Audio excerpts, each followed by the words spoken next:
Welcome to the Gift of Giving Life podcast, where we talk about the spirituality of pregnancy and birth and everything revolving around that. And I'm so excited to have Orchid here today. First, I want to say why I'm extra excited because Orchid is one of my personal friends, and also I've attended one of her births, and so that was extra special. So I'm a little bit extra excited to have Orchid here today. Orchid Cameron is a stand-up comic. She teaches trauma-conscious yoga and meditation. She facilitates support groups and leads yoga classes for prenatal mothers. She has become a supportive voice in the domestic violence community and is committed to using her personal experience to positively impact others in similar situations to hers. A film director, she's made 7 shorts and been an official selection in film festivals. With a degree in theater, she's also taught acting, film directing, and screenwriting. She is the owner of Reconnection Ab Lab, an online and live course to repair abs and pelvic floor postnatally. She's a mother of a 21-year-old and a 6-year-old herself, so she knows all about these issues. And her mission is to end pain in as many people as possible and light the fire in others to maximize their fun and pleasure. So welcome, Orchid. I'm so excited that you are here today. So I would love to hear how you found out about the gift of giving life. All right, awesome. In the early 2000s, I was very good friends with Felice Austin. We were the single moms in the neighborhood. We'd hang out a lot. And I read all of her blogs, and I was the unofficial spelling error finder. So I would always email her and be like, hey, did you mean to say this? And am I embarrassing you that I'm doing this? She's like, no, please do this for me. Yeah, and then so I've listened to and read different things about the book and the podcast and the blog. Yeah, so you've basically been there since pre-conception of the gift of giving life. Yeah. Awesome. So how has the gift of giving life, either the book or the podcast, helped you in your life? So I gave birth in 2001, like before the podcast. And I just know medical birth is a hostile takeover. Just like you don't own your body, you're a product. I felt very much, I just wanted to do things a little bit my way. And they're like, no way.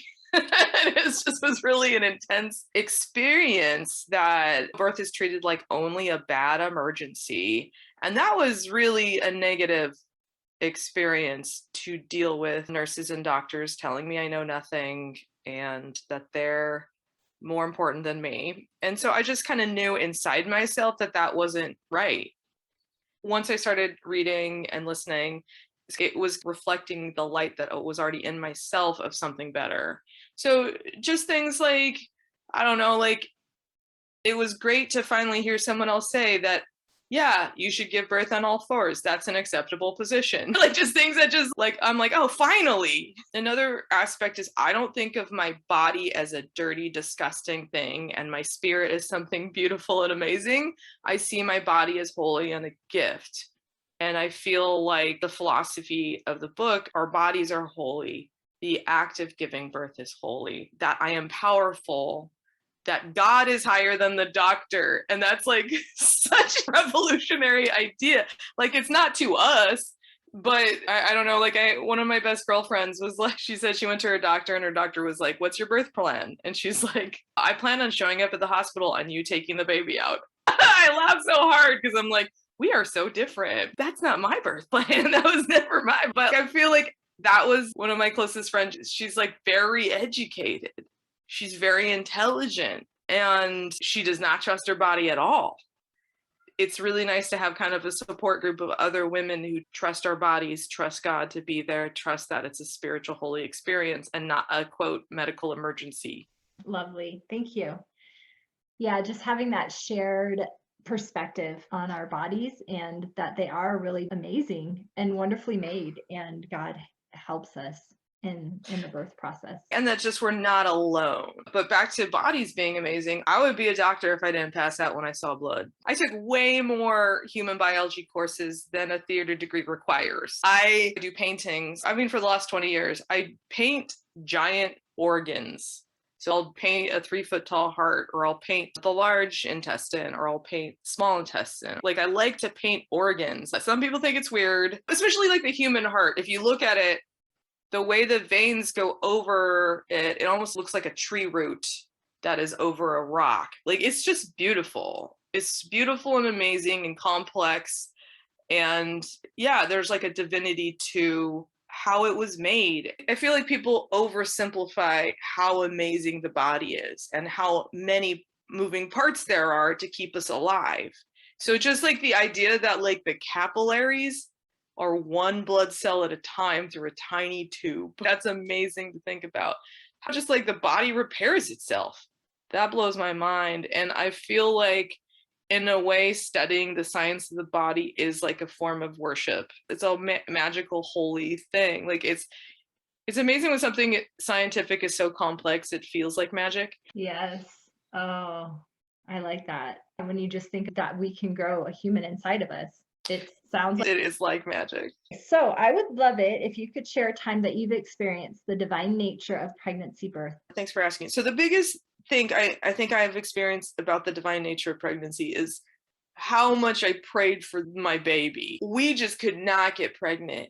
And it only took a year to get pregnant. And some people spend 10, 15 years trying to get pregnant.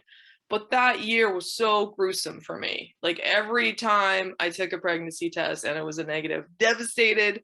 Every single month of that year I took a test.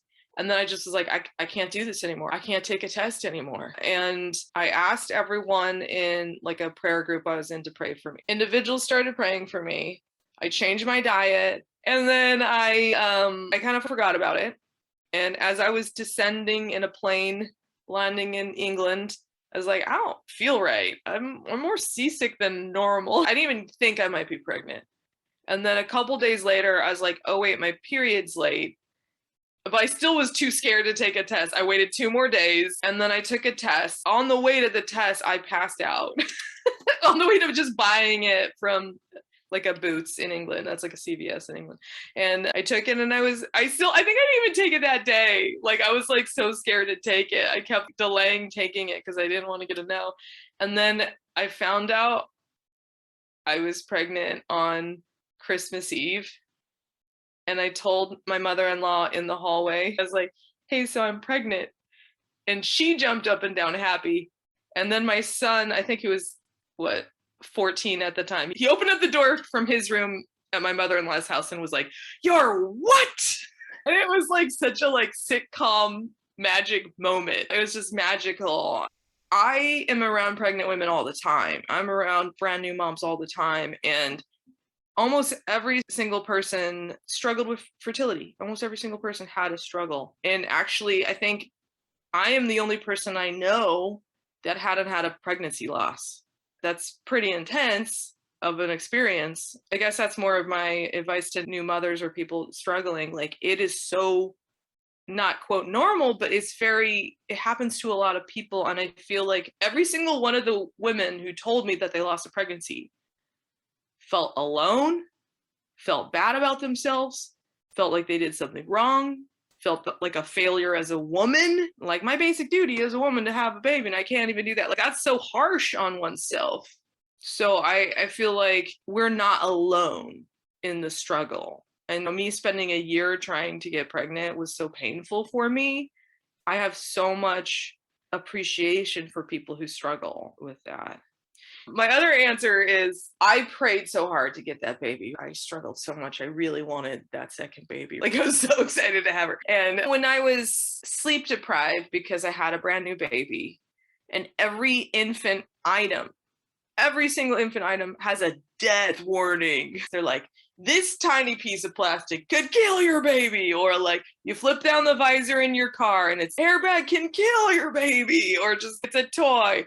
This might cause death. So like the combination of being sleep deprived and the dramatic hormonal shifts and just like my body recovering from like the marathon of giving birth, I was terrified she was gonna die, just terrified. To the point where I kept checking on her that she was still breathing. I put my face really close to her to see if she was still breathing. I kept checking, is she alive? Is she breathing? They're like, You can't sleep with your baby. You might roll over your baby. You can't put your baby in a crib because SIDS is crib death. Just like I was just surrounded by death warnings and I felt like I couldn't win. Anyways, I kept waking her up when I was checking on her to breathe.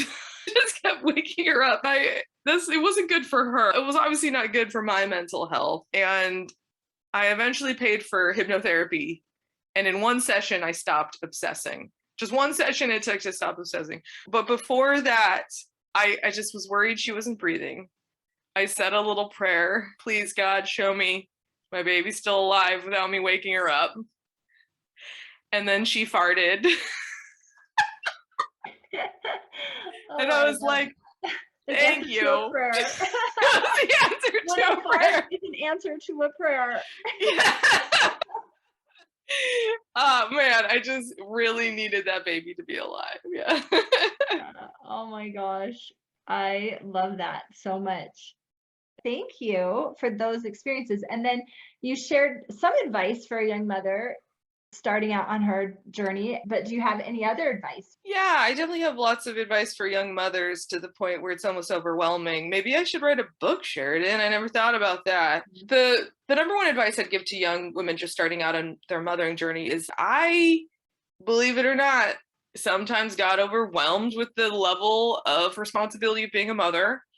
And at those times where I'm like, I can't get out of bed right now, or I can't get out of bed to help the baby right now, or I can't breastfeed at this moment, I just really reflected on the prayers I made to even get the chance to have the baby. You know what I mean? Like I just really reflected on like, oh yeah, I really wanted this baby. Because when you're sleep deprived, it's easy to go down this to a dark place. And then the other thing I find, not just me, but a lot of new mothers overcorrect their husbands. So I'm not saying be 100% obedient, 100% agreeable. I'm neither agreeable or obedient. I'm not saying do that. I'm just saying maybe take it down to 10%. So I really see a lot of young moms like snip, overcorrecting of he woke up the baby this way and I wanted him to wake up the baby this way. It's just okay, now just take it down a notch. Realize you just had a baby. You're in a primal place. You're not in a prefrontal cortex place where you're planning ahead. You're in a primal place where every move feels like it's going to hurt the baby. If your husband does things slightly differently, it feels like he's going to destroy the baby's life, but he's not. He's there to help you. So I'm just saying, say thank you 9 times out of 10, and then save their correction for the 1 out of 10. So all I'm saying is, when a husband wraps the baby differently than you, when the husband picks a different nap schedule than you, take a deep breath. Thank you for wrapping the baby. Thank you so much for loving me so much and loving this baby so much. Would it be okay if I showed you the way I like to wrap the baby? You know what I'm saying? Just try to slow yourself down a lot, and really reach out to all the women or all your people around you to support you emotionally. Brand new moms tend to isolate so much. So as a pre-postnatal teacher, I would get every single person's number and call them and say, we missed you on Wednesday, because I'm like, are you okay? Do you need anything? And if then they said, I'm actually sick or the baby's sick, I'd say, okay, our class is going to have a non-denominational, inoffensive prayer about your problem. So, you know, in yoga, you start with an intention setting. You sit in child's pose and you set an intention for peace or prosperity or whatever. I'd say set your intention and include so-and-so whose car is broken down, that their car is fixed or whatever. And so I was really interested in building a community. I feel like postpartum depression is real. It's real. And there are things you could do to support a mother. There are brand new mothers who sometimes die by suicide. And I really want to prevent that as much as possible. I really want to prevent that deep loneliness people feel, even if they don't go to that depth. And so I would like to call it like almost like vitamin community. Find some vitamin community for yourself. Find people to support you. It will help you to raise your mental health overall. So I have like a basic 5 list. Have I taken a shower? Have I eaten? Am I sleeping? Am I exercising? Have I called a friend? I put one on each finger, my 5 things. So those 5 things don't, quote, cure depression, but they can support you in the moment. And I put them in that order because they're things that are easiest to hardest for me. So it's like, shower is easy. Just hop in the shower. I put the baby in like a baby holder, hop in the shower. I could see her through the shower curtain. So I used to be afraid to let her sleep while I took a shower. So I made sure to see her. Number 1, shower. Number 2, eating. It's so easy to stop what you're doing, eat something. It's easy to forget to eat for some reason. Sleeping is something that's a challenge, but I can try to put myself on a schedule as much as possible. But that's harder to do in the exact moment of feeling overwhelmed. And then the next one is exercise. It's pretty hard to exercise with a baby. I have a postnatal exercise program online that's 5 minutes a day to repair abs and pelvic floor. It's reconnectionablab.com. You can actually do it from your bed. So 2 weeks after you give birth, you could do 5 minutes a day in your bed and it will repair abs and pelvic floor. And then number 5 is call a friend. I put that one last because I like to try to do everything I could do for myself before calling a friend. So instead of just totally venting on someone who's going to tell me to do the first 4, I try to do the first 4 first and then call a friend. And then on top of that, my memory's so bad when I'm stressed or when I'm triggered. I have a literal list printed on my wall of friends I can call. I have an emergency contact list of friends I can call. It includes Sheridan Ripley, by the way. My emergency contact list. Yeah. Of if I'm having a hard time, I can call these people. Orchid went on to explain an amazing program that she developed for postpartum moms. And I'm going to have that on next week's podcast. So definitely come back next week. Here's the conclusion from our conversation.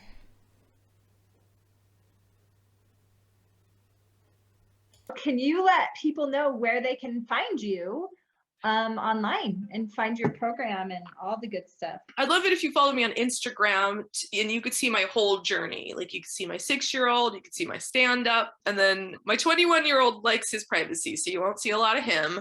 But my little 6-year-old is a little performer. She's really cute.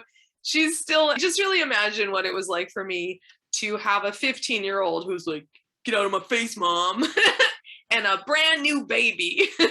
So you can know that I am living it up with the matching outfits right now, just living it up with I know it's going to go away because I have 2 kids, but with my little one, like admiring me and wanting to be a mini copy of me, I'm living it up, man. I'm living it up.